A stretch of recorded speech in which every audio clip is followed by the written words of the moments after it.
Welcome back to another episode of the Daily Blob, where I talk about pushing the ball forward. Is that what I talk about? Or do I just scream into the void? Sometimes it feels like I'm just screaming into the void. But anyways, that's how it goes. That's how it goes in the modern world. Oh, so I wanted to talk about pre-reality with you folks today. And again, an interesting thing to be thinking about when you're actually trying to be innovative, or you're not actually trying to be innovative. That's the weird thing about innovation. See, innovation just seems like common sense. Again, I think about that back when I started doing videos. Again, you have to understand in 2009, so September of 2009 is when I started doing videos. And people didn't even know what YouTube was. In 2009, I couldn't even say like YouTube because nobody understood what the hell YouTube was. And so when I was like, yeah, I'm creating these video classes that, anybody, as long as they have an internet connection, are going to be able to get access to in the whole nine yards. People were like, I just can't get my mind around that. I can't grasp what you're talking about. And now it's 2024 and social media has eaten the world.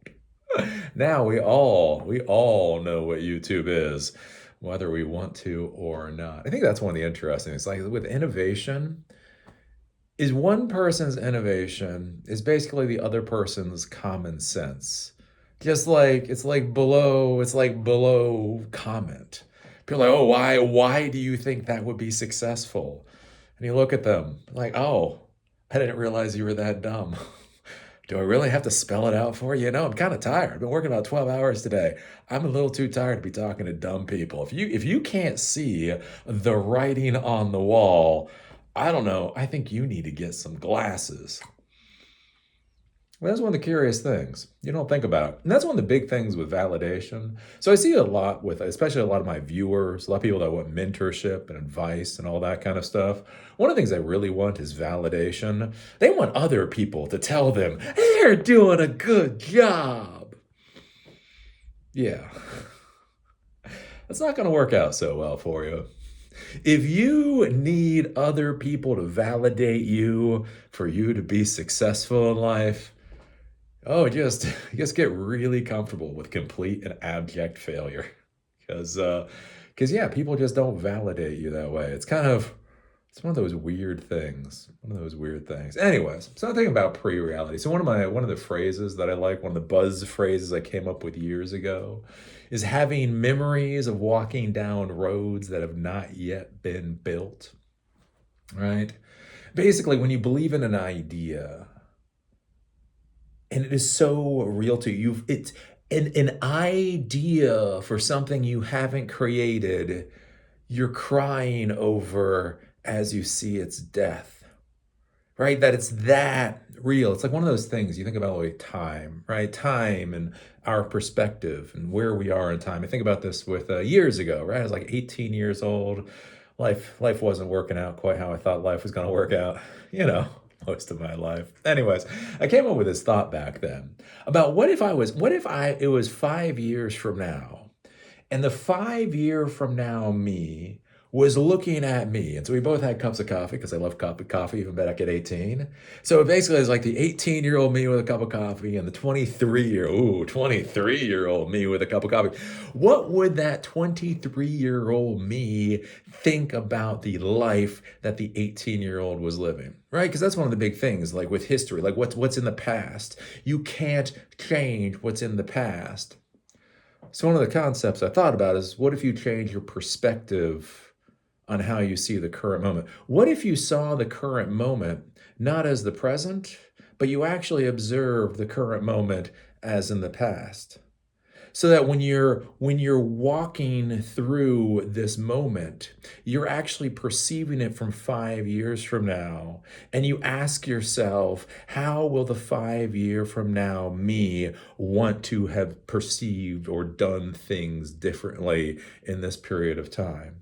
Again, ask the girl out, travel around the world, do stupid things, right? When you have that option, right? There's options on the table. 5 years from now, which option do you know you wish you would have gone for? You don't know how the option's going to work out. Could be good, could not be good. But right, the important thing is that you pick the options that you wanted to pick? And again, it's one of those things with changing mentally how you perceive a period in time. That period of time just happens to be now. Right? I think about that with again, memories of walking down roads that have not yet been built. Is can you see your creation from the perspective of your creation has already gone through its whole life? Or maybe you've gone through your whole life. Right? How does that change your motivation for moving forward with whatever project it is that you want to do? Again, the military stuff, weird stuff I did way, way, way back then. Different lifetime, quite literally at this point. Anyways, I went through something called combat CSAR, combat search and rescue training. Anyways, and one of the things again with the military, right? They can't. There's the rule of threes. There's the rule of threes, and the military being military. There's the four rule of threes. I'm like, what? Where did that come from? So anyways, the rule of threes, right? So when you're going out there and you're trying to bring somebody back. Hopefully alive. It's three. They can survive 3 minutes without air. Is it 3 minutes without air, 3 days without water, and 3 weeks without food?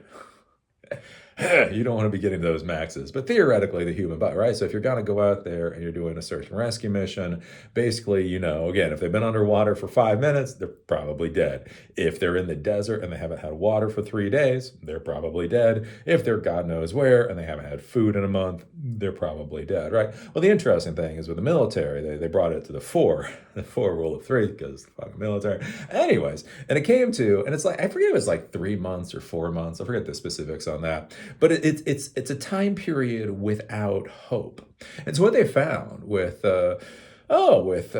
pilots or whatever that went down behind enemy lines or whatever else is that many times by the time the CSAR units teams could actually get to the location, the crash location, if it had been many months since the person had crashed, that they would find that they had died. But the weird thing that they found is when they got to these locations is many times again these types of pilots and all that kind of stuff, they've been through survival training, and so their circumstances were like good enough, right?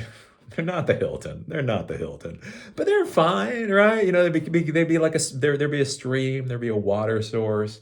There might be some kind of crappy food source that they could nibble on, God knows what. They would have good enough shelter, it'd be a temperate enough climate. And so basically they go and they find these people and they'd be dead. They wouldn't have any obvious injuries or anything like that. They should have had enough water. They should have had enough food. They had enough shelter. Why the hell were they dead? And they were dead because the idea is 3 months, or maybe it was 4 months, whatever, without hope.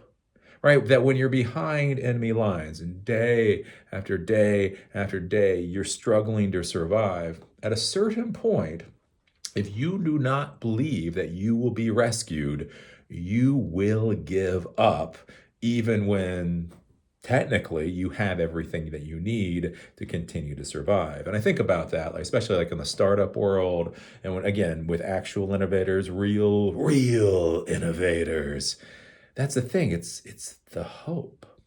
You keep moving forward because you don't believe, right? And what other people may not know. And that's the thing. If you're looking for validation, if you're the one person who knows and nobody else knows, but you need that validation to keep moving ahead, your life is going to suck. But anyways, I think about that, right? Because I was going out then, I was doing a business meeting a little while ago, and it was interesting because, again, I go to meet this person to have dinner, supposed to be back and forth. Again, at this point, I'm getting really close to 50.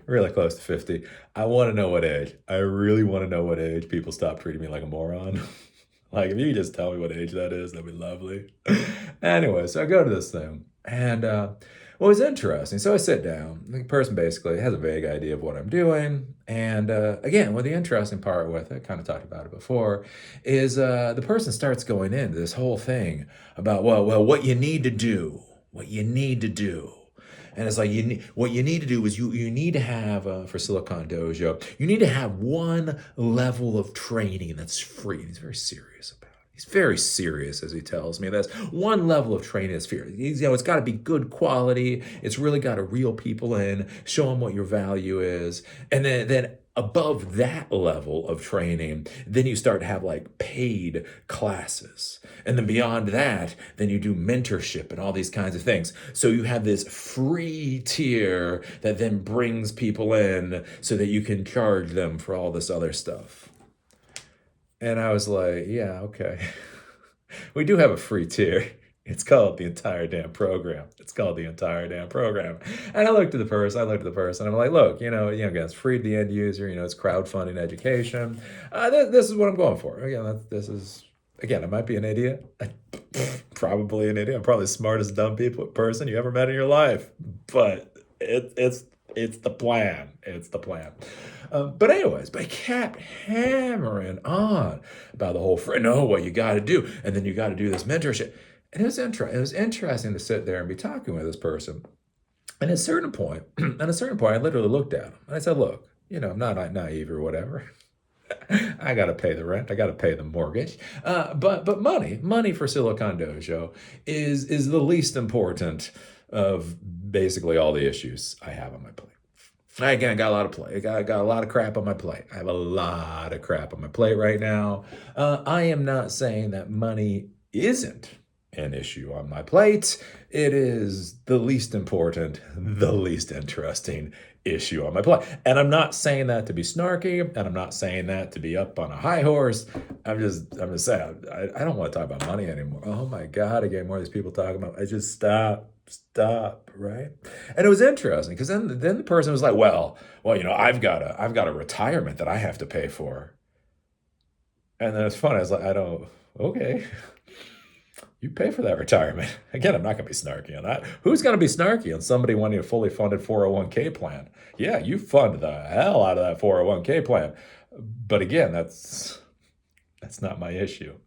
I do not believe you've ever heard me talk about my 401k plan. Because again, yes, it is an issue. Is it the most important issue? No, it's not. I do need everybody to pay more for Social Security.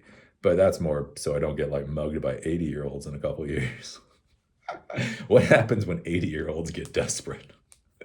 Start getting shanked in the alleyway for people so they can get their diabetes meds or whatever. But anyways, it was interesting to sit there and be talking with her. And not even talking with this person. Again, not even talking with this person. Just getting all this stuff like thrown at me. And the fascinating part was, and I a certain part, I'm like, look, stop. Like this crowdfunding thing, like it's real. It's because again, a lot of people, like you say, crowdfunding or whatever, and whether it's charity, again, look, we've had charity for, thousands of years at this point. Charity's real. Catholic Church. I mean, it's charity at the point of a sword, but it's still charity. Anyways, right? We've had the church, we've had all kinds of charity stuff forever. And basically, crowdfunding is literally just a new spin on charity. Basically, with crowdfunding, it's like, hey, all the you pay of charity and none of the tax breaks.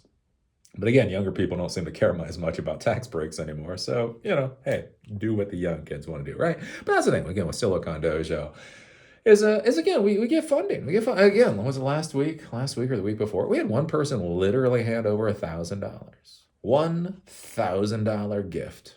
Was lovely. And that was one of the gifts of that week. We actually did pretty well. And again, I looked at the person as he kept going on about this whole freemium model. And I literally looked at him. I was like, look, and that was that week. And I was like, I've gotten like $1,700 that week alone. Now, again, to be clear, that was a very good week. Donor box link down below. It's not always that good. But it was funny as this person is hammering the hell out of me on the freemium model. I'm like looking at him and going, look, I barely asked for anything at this point. This is still gimping along, to be honest with you. And again, that week I pulled in $1,700. That's not YouTube. That's not YouTube money. That's not even super chats or anything like that. That's just what people have offered to make sure that Silicon Dojo can exist.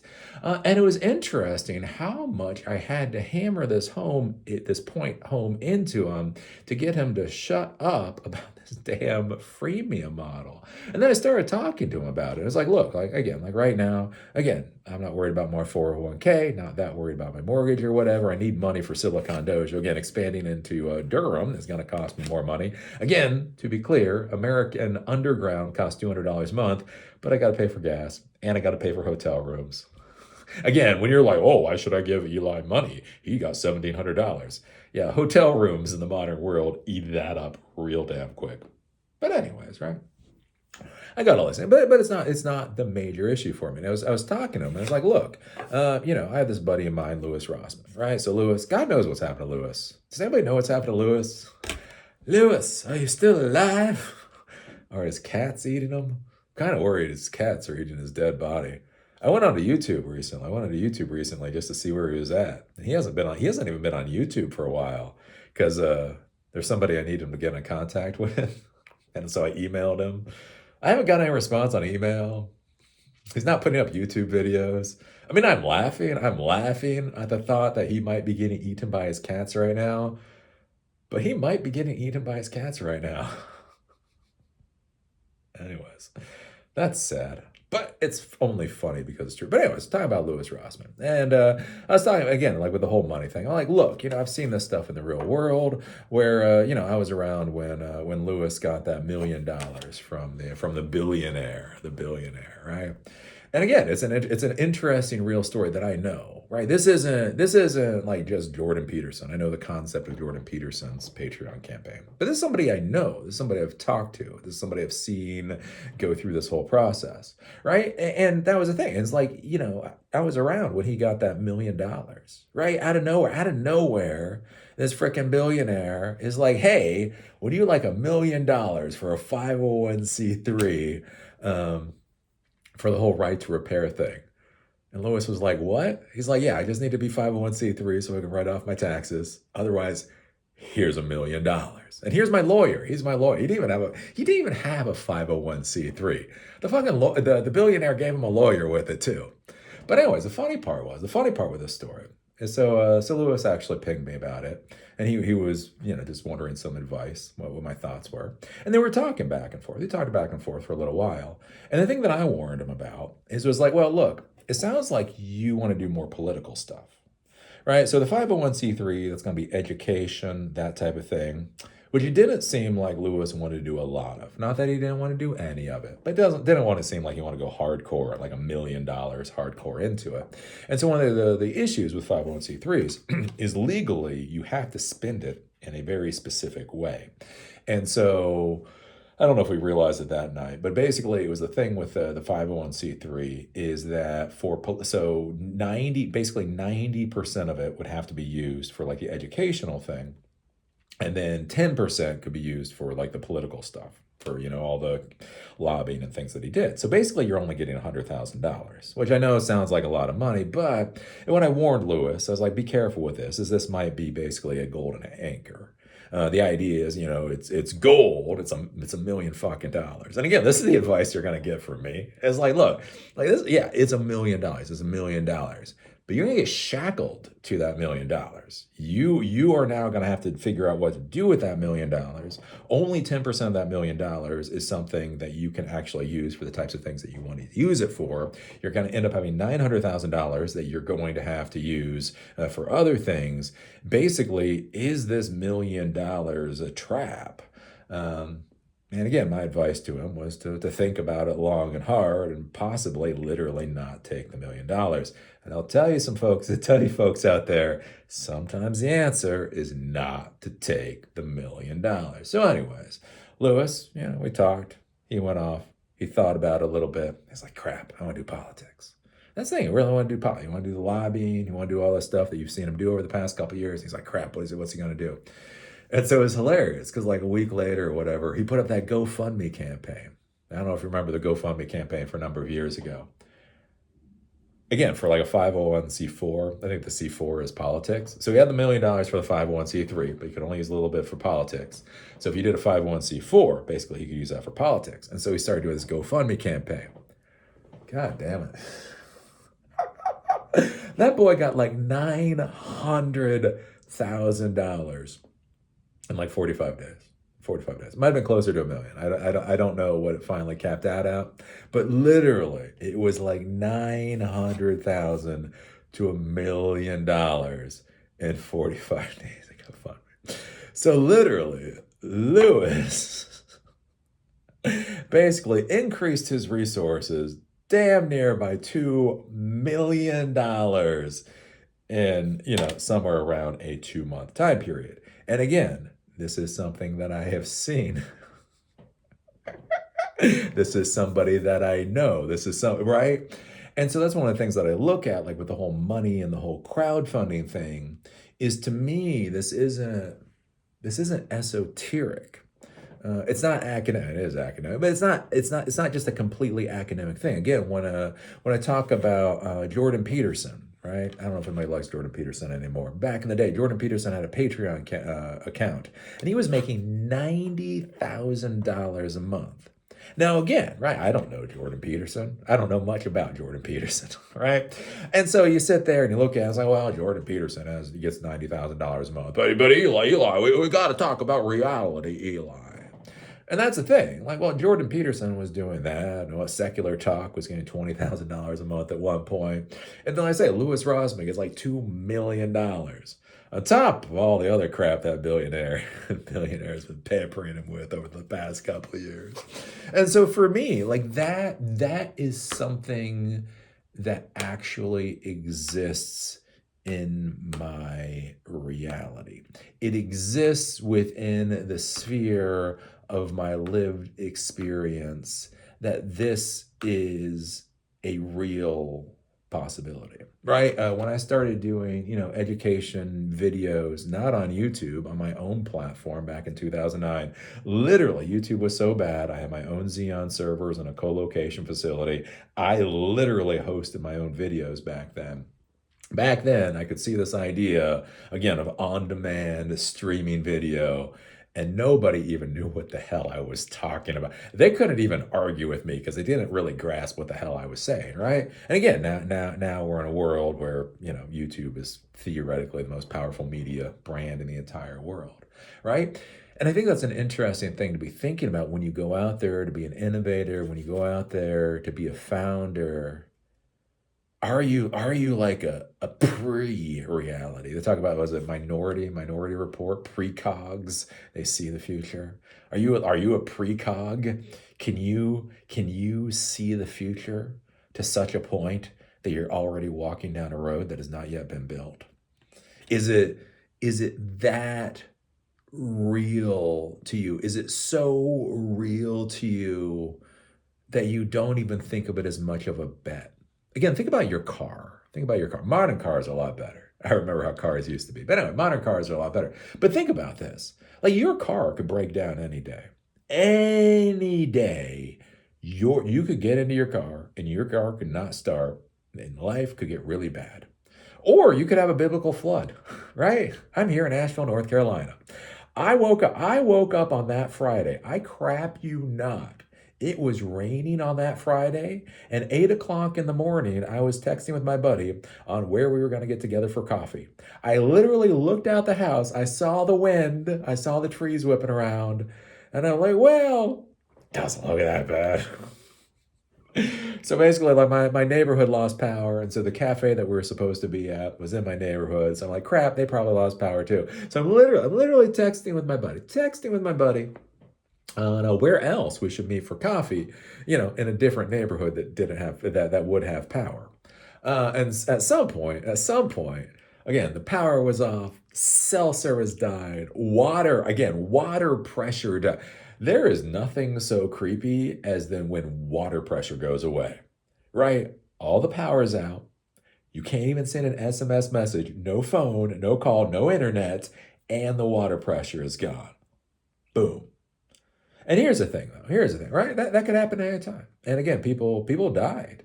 I've been meeting more people as as time has gone by, and I've got in touch with more people that are in the outskirts. I've been meeting more people. Neighbors died, right? Where I was sitting here drinking my cup of coffee with a chihuahua on my lap, trying to figure out where to meet my buddy for another cup of coffee. Other people were doing the exact same thing. The difference between me and them, Um, they lived on the wrong mountain. They lived on the wrong mountain, and a landslide came through and whop. I mean, that's reality. That's where you can wake up in the morning. You can have a cup of coffee. You can have your chihuahua on your lap, and just a wall of mud can just whop. But here's the thing: you don't expect it. You don't plan for it. It's not like you wait. You're not like you wake up in the morning and go, "Oh my golly, what kind of biblical disaster is going to hit me today?" Right? Nobody does. Again, like we had the biblical disaster here. Asheville got hammered. I don't wake up in the morning wondering if we're going to get hit by a tsunami. I don't wake up in the morning wondering if we're going to get another getting an earthquake or another hurricane. It's like happened, and then we move on because that's how humans are. But that's the thing, right? That's the confidence. That is how confident we are in a future that does not exist, right?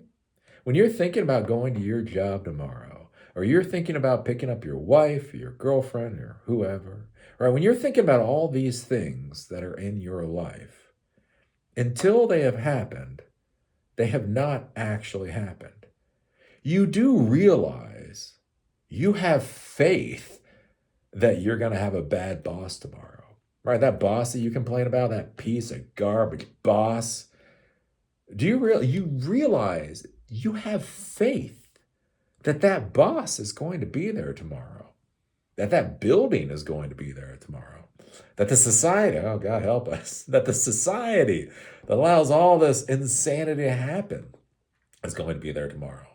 That is faith, right? It is faith that has been reinforced through experience time and time and time and time and time and time and time again. But it's still faith, right? That Friday morning, I was supposed to do a class. I was supposed to do a Zoom class that afternoon. And with everything going on and all that, we could still get like some whatever. I finally found some internet or something, and I think I like postponed the class. I was like, oh, it looks like we're gonna have some power problems or whatever because of this storm, so I'm gonna postpone this class, and that was about the long and the short of that. Like I woke up that morning with the faith that I would do a class. That did not happen. Nor did the next class happen, nor the next class happen, nor the next class happen. All the faith that I had about all of these things that were going to occur, right? That's all it was. It was faith until you actually take the action. And so what I want you to think about though, like with your startup, your idea, or your innovation, is it's your faith that will push you through. It is your knowledge that what you see will be reality. You just have to, putter along the timeline until it actually, shows itself, that type of thing. And it's interesting. Again, when you go out there and you talk with people that literally do not see reality in the way that you see reality. And the question for you is, what are you going to do when you run into that? Again, I think about that when I started my consulting company, right? So I started my consulting company long time ago, right? And anyways, right, it was after the dot-com bust. I had my college degree, I had my military, I had a couple years of actual technical experience at this point, and nobody would hire me. Nobody, oh my golly. When recessions happen, let me tell you, boys and girls, when real recessions happen, it's a shit show. Anyways, nobody would hire me. So I had this idea. Again, I met this guy Adolfo when I was out in Seattle, and he said, go out and hand out flyers. That's how you can become a tech consultant. So anyways, I was sitting there, and it was the day before I was going to put up pull tab signs and hand out flyers. And I went to see I had a friend of mine who was out of town, so her parents invited me for dinner. And we're sitting there and we're talking. They're like, so what are you up to, right? And so I'm making $10 an hour as a temporary file clerk. At Mercy Hospital. I'm renting a $300 a month room like right on the side of the ghetto. Like when I say it's on the side of the ghetto, I literally walked the owner's dog. So I'm renting a room. So I walked the owner's dogs 2 blocks inside. A very nice black man asked me if I was lost. Hey, are you lost? Like, oh Christ, I am not lost. But I get the point. Bye. Anyways, right? This is where my life was at, right? And so again, like what options do you have? I didn't see any fucking options, right? So again, it's like I'm gonna go out and I'm put up these pull tab signs and I'm gonna hang up, hand out these flyers or whatever. We're gonna see what happens. And I remember my friend's mom. Because she was very prim and proper, and she was like wiping her mouth. She, oh, Eli, you're always so funny. What the fuck? I'm not funny. I'm fucked. But that was the thing. It was like, look, Adolfo put that into my head. Adolfo put me into the head. The possibility that like that whole that might be a way to get ahead. And with that hope and with that thought, I moved forward, and the people that were supposed to support me laughed at me, which how it normally goes, and became a consultant, got employees, did a whole bunch of interesting stuff. One thing leads to another. Again, like I say with YouTube, when I started doing YouTube videos, I wasn't even doing YouTube videos. Nobody knew what the hell I was talking about. Right? Again, now I've got 1 million subscribers. It's obvious. Oh, it's obvious. Yeah, anybody should do YouTube. Yeah, bite me. Right? Again, now I'm doing the Silicon Dojo. Again, that whole idea of crowdfunding, right? And I've seen it. Again, I've seen the rise of Patreon. I've seen the rise of GoFundMe. I've seen all these things from beginning to end. And it's like, I really think it's viable. I really think taking that concept of what we've learned about community and association and organization, what we've learned on the internet world, I do believe we can bring that into the physical world. And I think we can have a model where individual people don't have to worry about whether they can pay for that class today. And again, I see it. But when I sit down and talk with people, they all keep explaining the freemium model to me for some reason. I got to bring that up too. Like, there's nothing more frustrating, right? Again, I've been doing this since 2009. I've been doing content creation since 2009. Again, I've been professional on YouTube since 2012 at this point. And you know what it's like to have people like, well, have you thought about this free tier? Like, the freemium model? Yeah, dude. Holy crap, that was cutting edge in 2012. So anyways, some things to ponder. Can you see it? Is your idea, is your vision as solid as your faith that you will get in the car tomorrow morning and you'll commute to work? Is it that obvious? Well, hey, maybe tomorrow there's going to be a biblical flood and you won't be able to commute to work. Like, what? What the fuck? I mean, I guess, but I've got to go to work tomorrow, right? Same thing is true. It's like, well, I guess I could do some freemium bullshit thing, but I think the crowdfunding is going to be fine. So anyways, something to ponder, something to think about, because I just see that with so much now, again, with everybody again forcing their ideas down your throat. Even when you don't ask, they don't bother to ask you anything. Again, they do not ask you probing questions about what you're doing and then provide answers based off of their experience. They just like start talking at you. And so you have all these people that are talking at you. And again, like, I think one of the things that hit me with that particular experience is that this person was like around my age, right? Because that's the thing, when young people shoot their mouth off all the time. So what young people do, right? It's what young people do. Whatever. But I think the concerning part is, right? So if you're a young person, you're around other young people. Again, when you're in high school, you got to learn how to deal with bullying. When you're a young adult, you got to learn how to deal with dumbasses, right? That's just how it is. But one of the things I thought was interesting with this, again, as older people, again, people that are supposed to be mature, people that are supposed to be in positions of authority, and even at that point, again, where they're not, they are not listening, right? They don't really care what the hell it is that you're doing. They're pushing that concept of authority onto you. And again, where I get concerned at this point, I don't care. Again, I just get frustrated because it's like, oh my God, can I please have this hour back? But what I get concerned about, again, for the younger folks, where this is what will throw you off course. And again, that's the difference between mentorship and advisors. Again, when I talk with Lewis, right? When I talk with Lewis, and he was like, look, I'm gonna get $1 million. Right? If you went and you talk with most people that you know, and you said somebody's gonna give you $1 million, how many of them would tell you, are you sure?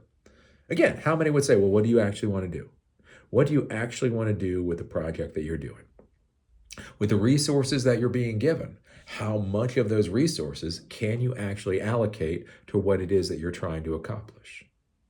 If you take these resources, is this actually going to shunt you into a direction that you are not going to be happy with and is not the route that you want to go down? Like when you're sitting down and somebody's throwing words at you, have they spent the time and energy to try to figure out what you're doing, what you're trying to accomplish, why you think it's important, and why you believe it'll be successful? Are they doing that, or are they just running their lips? And if you're a young person, you got to be careful. Because again, my generation, let me tell you, my generation, I'm learning the hard way, are complete bastards. Are complete, holy crap. Holy crap.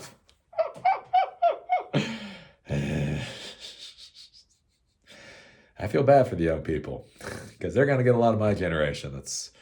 Anyways, probably not going to be good. So there you go. Something to ponder, something to think about. And do you have that much faith? Again, I think that's the interesting thing too. Like when somebody's saying questionable things to you, do you find it slightly amusing? When somebody is saying questionable things to you, do you find it amusing?